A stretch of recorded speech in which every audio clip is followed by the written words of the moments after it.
지난 주말부터 사실 여러 가지 시장에 영향을 줄 만한 이슈가 많았죠. 우리가 지켜볼 수밖에 없는 나라죠. 옆 나라, 이웃 나라 중국 제로 코로나에 대한 소식으로 저희가 첫 번째 이슈로 시작해 보도록 하죠. 네, 중국이 드디어 제로 코로나 고수를 풀고 완화하기 시작했습니다. 대도시들에서 봉쇄가 이유 없이 풀리고 시진핑도 오미크론이 덜 치명적이다. 방역 완화를 시사하는 발언이 나왔습니다. 정말 대중국 소비재들이 오르는 거를 보니까 이제는 중국이 정말 제로 코로나를 완화하지 않을까에 대한 기대감이 나오거든요. 어떻게 보십니까?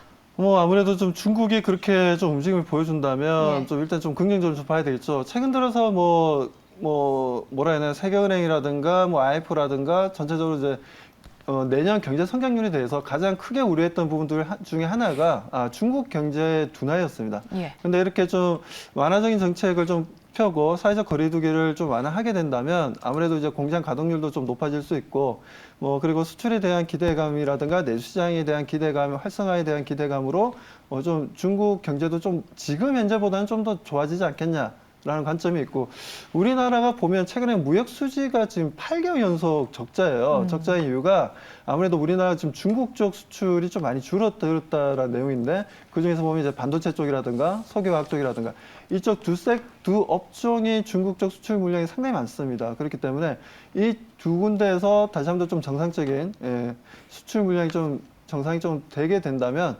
우리 증시도 코스피, 코스닥을 비롯해서 다들 좀 상승 추세를 좀 잡아줄 수 있다고 보여지고 비록 오늘 같은 경우에 삼성전자나 SK하이닉스가 하락을 하긴 했지만 그래도 어느 정도 저점을 잡고 다시 한번 좀 반대 흐름을 보여주면 반도체 소부장 쪽도 움직일 거고 그렇게 된다면 코스닥 같은 경우도 빠르게 다시 한번 반대 흐름이 좀 나와줄 수 있기 때문에 전반적으로 그래도 좀 기대해 볼 만하다라고 말씀드리고 싶습니다. 네. 중국의 제로 코로나 완화로 인해서 반도체 소보장까지 언급해 주셨습니다. 관련된 이슈 저희가 두 번째로 체크해 보도록 할게요.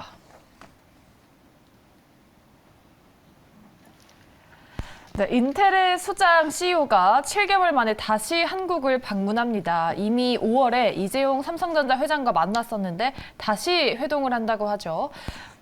지금 이외에도 반도체 공급망 이슈뿐만 아니라 SK나 현대차, LG 총수들과 만난다고 합니다. 그렇다면 우리는 여기에 있어서 어떤 종목들이 수혜를 받을지 옥석가리기를 하는 게 중요하겠죠. 아무래도 인텔 하면 지금 삼성전자와 양두 뭐라 해야 되나, 산맥이라 해야 되나요? 예. 반도체 분야 쪽을 통해서 보게 되면 그렇게 되면 저는 제가 봤을 때는 아무튼 인텔이 지금 현재 국내를 방문하면서 여러 지금 현재 그룹사들과 지금 만남을 가진다는 건 그만큼 여러 가지 좀 사업적인 포트폴리오를 좀 다변화시킬 수도 있겠다. 인텔 입장에서는 그런 부분과 그리고 우리나라 기업들 간의 이제 유대 관계를 좀 더 끈끈하게 좀 만들고자 하는 좀 그런 부분도 있지 않나라고 보여집니다. 아무튼 올해 같은 경우에도 5월 달이었죠. 5월 달에 방문했을 때도 비메모리 반도체라든가 그리고 시스템 반도체 쪽이라든가 여러 가지 부분에서 삼성전자와 좀 앞으로 어떻게 협업을 해 나갈 것인지에 대한지도 대한 부분에 대해서도 좀 논의가 되었지만 이번에 오게 된다면 그런 삼성전자와의 내용들 그리고 SK하이닉스라든가 다른 대기업들과의 내용들도 좀 나와줄 수 있기 때문에 저는 일단 좀 긍정적으로 봅니다. 긍정적으로 보고 서로가 좀 시너지 효과, 그러니까 인텔이 가지지 못한 걸 또 어떻게 보면 삼성전자, SK하이닉스가 또 가지고 있는 부분들도 있고요. 그리고 삼성전자, SK하이닉스가 가지지 못한 부분 또한 인텔이 좀 가지고 있기 때문에 그걸 서로가 보완을 하면서 좀 시너지 효과가 좀 발생할 수 있는 좀 긍정적으로 봐야 될 이슈라고 저는 판단하고 있습니다. 네. 오늘 그 ARM 인수 컨소시엄 참여 가능성까지 제기가 되면서 가온칩스나 넥스트칩 같은 관련주가 움직였는데 구체적으로 좀 어떤 섹터나 종목 위주로 눈여겨보십니까? 말씀하셨다시피 예. 그런 이제 지금 시스템 반도체 펜리스 업체들이 좀 아무래도 같이 좀 움직여줄 수 있는 부분들이죠. 그러다 보니까 특히나 가오미디어 같은 경우에 그렇죠. 가오미디어 같은 경우는 지금 현재 실제 이제 ARM이라는 회사에 또 어떻게 보면 좀 하청을 받아서 좀 하는 회사이긴 하지만 상당히 또 기술력도 있습니다. 그렇기 때문에 그런 관련 종목들의 움직임이 좀 긍정적으로 좀 보고 있고요.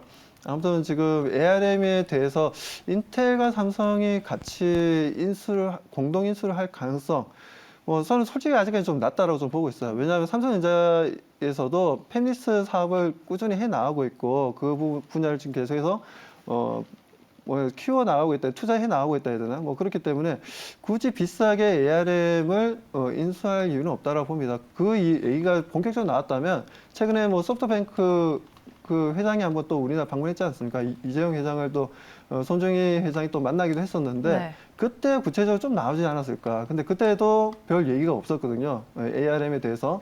ARM은 지금 이제 일본의 소프트뱅크가 지금 이제 최대 주주니까. 뭐 그렇기 때문에 제가 봤을 때는 이게 뭐 ARM에 대해서는 뭐 크게 뭐 이슈가 안 나올 것으로 저는 판단하고 있습니다. 알겠습니다. 반도체 소부장을 눈여겨볼 수밖에 없는 두 가지 이슈를 짚어봤습니다. 제로 코로나 반사이 그리고 인텔 CEO 방안으로 인해서 종목들 좀 시세를 더해줄 수 있을지 지켜볼 필요가 있겠습니다. 저희 마지막 이슈로는 카카오페이 로카 모빌리티 인수 추진한다는 이슈로 마무리해 보도록 하죠. 네, 로카 모빌리티가 티머니에 이어서 국내 2위 교통카드 사업자라고 합니다. 매출액도 높고 또 흑자인 기업이라서 카카오페이 외에도 지금 소카나 맥쿼리 등이 눈여겨보고 네, 있다고 맥쿼리. 하는데요. 만약에 카카오페이가 인수를 한다면 정말 카카오페이가 크게 성장할 수 있는 기회이지 않을까 싶어요.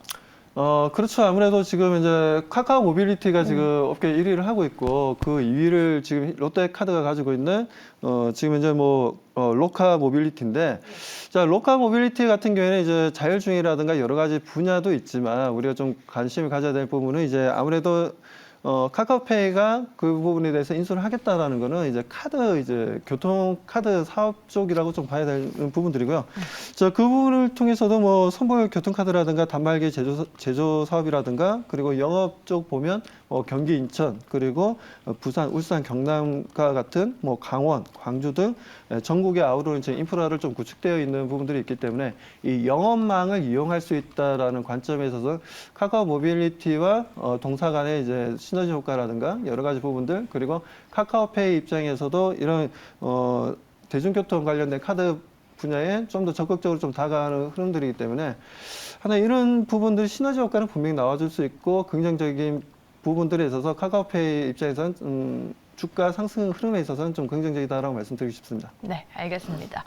이렇게 카카오페이까지 저희가 시장의 이슈 3가지 자세히 풀어서 짚어봤고요. 그 안에서도 종목들도 찝어드렸으니까 한번 눈여겨보시면 좋을 것 같습니다. 저희 이제 종목으로 자세히 들어가 봐서 리뷰를 해드릴 텐데 지금 NK맥스 저희가 공략을 했었죠. 일주일도 안 돼서 지금 7.49% 수익을 내주고 있는 기업입니다. 이 종목 제약바이오 이슈로 그때 가져오셨던 게 기억이 나는데요. 네, 지금 맞습니다. 시점에서 어떻게 대응을 해볼까요?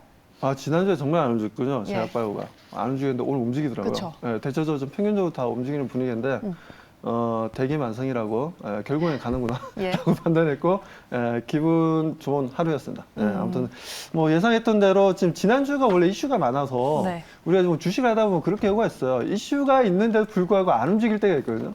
근데 꼭 보면 이슈가 끝나고 난 다음에 움직이는 경우도 있습니다. 그렇기 때문에 뭐 이슈가 있었는데 안 움직였다 해서 너무 포기하지 마십시오. 우리 시청자분들도 혹시나 뭐 어떤 예를 들어서 지금 이제 제약바이오 관련된 이슈가 있었는데도 불구하고 여러 가지 좋은 내용이 있었는데도 불구하고 주가가 못 움직였다. 근데 특별한 이유가 없다.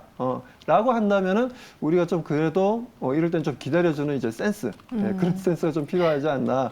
그래서 이번 주는 저는 오늘 좀 움직임을 보여줬기 때문에 뭐 알테오젠을 비롯해서 여러 제약바이오 주들이 좀 움직임을 좀 보여주는 모습들에 있어서 이번 주 뭐 선물옵션 동시 만기일도 있긴 하지만 오히려 제약바이오 같은 경우는 어떻게 보면 이제 지수에 반대되어서 좀 지수 방어적인 성향도 좀 가지고 있습니다. 그렇기 때문에 제약바이오 같은 경우에는 이번 주 같은 경우에 선물옵션 동시 만기일이 있는 상황에서 좀 긍정적인 하나의 또 수익을 만들 수 있는 대피 소이자 좋은 하나의 업종이 될 수 있다고 말씀드립니다. 네. 알겠습니다. 대기 만성이라고까지 언급을 해주셨어요. NK맥스가 제약바이오 안에서 잘 가지고 있는데 앞으로의 순항도 응원해 보도록 하고요.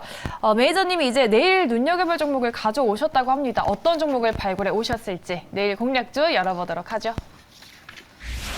SOE를 가져오셨습니다, 매니저님. 네, SO를 가져나왔습니다.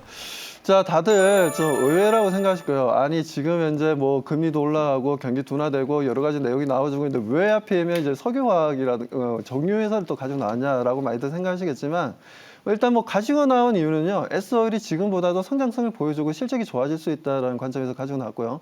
뭐 그런 부분에서 최근에 뭐 아람코 쪽 사우디 뭐 빈살만이 우리나라 좀 방문했을 때도 마찬가지지만 아람코에서 약 7조 원 정도의 좀 투자를 하겠다는 얘기가 나오면서 세계에서 가장 큰 석유화학 회사를 글로벌 석유 회사를 키우겠다라는 얘기가 좀 나왔던 부분도 있죠. 그 부분도 있고 그리고 실제 우리나라가 지금 중국 쪽에 석유화학 쪽을 상당히 많이 또 수출을 하고 있습니다. 뭐 중간재라든가 아니면 뭐 소재 쪽도 많이 수출을 하고 있는데 이런 부분들이 중국의 경기가 다시 한번 더 이런 코로나 완화 정책이 좀 만들어진다면 아무래도 공장 가동률도 좀 정상화될 거고 그에 대한 수출 물량도 좀 늘어날 것으로 좀 기대가 되기 때문에 일단 뭐 S오일을 비롯해서 뭐 롯데케미칼이라든가 뭐 대한유화라든가 성우산업이라든가 여러 가지 또 종목들 석유화학 관련 종목들도 우리가 관심 있게 볼 필요가 있는데 저는 S오일이 그래도 좀 눈에 띄는 게 그 ROE가 30%가 넘습니다. 그리고 지금 뭐 저평가 구간이기도 하고 그리고 투자 얘기도 나와주고 있고 그리고 투자 금액에 대비해서 시가총액도 지금 현재 뭐 아직 뭐 10조도 안 넘어가고 있기 때문에 이 정도라면